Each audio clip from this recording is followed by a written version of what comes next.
My basic biology teacher, when I was 16, said, there are these cells that have been alive since 1951, and the woman they came from died, and she was black. Like, that was all he said. And I went, what? What are these cells, and who was she, and did she have kids, and what do they think? And those moments, that's what writing is all about. Training yourself to recognize those big moments when they happen. They're the sort of what moments, and to just follow them wherever they're going to take you. The greatest responses that I get to the book usually starts with, I hate science, or I almost didn't read it because it was about cells and it sort of freaked me out, but then I couldn't stop. And a lot of what brings them through the story is the characters. The things that happen to them and the things that they do are really sort of too incredible. It's a story about family, and it's a story about what happens when you lose a mother, children trying to learn about their family, while at the same time you're learning that you actually benefited from their mother's death. Every single person out there, there's not a single person in the world really who hasn't benefited in some way from these cells.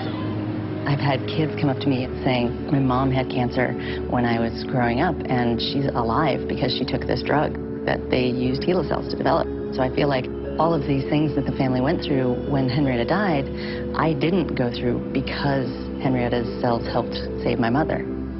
I talked about the story a lot, which is something a lot of writers don't do. I would meet people, you know, out at a dinner party or something, and they'd say, what do you do? Oh, I was just writing this book. What's it about? And I would always start off by saying, it's about the first immortal cells ever grown in culture. And they would go, like, really?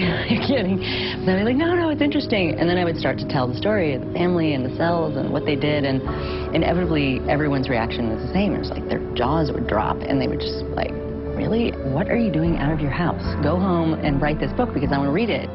Good science is all about following the data as it shows up and letting yourself be proven wrong and letting everything change while you're working on it. And I think writing is the same way. And I think that the process of this book was that. I mean, I started writing it thinking I was just writing a book about the cells and the woman they came from. You know, what you imagine the unknown is going to be is never what it actually is.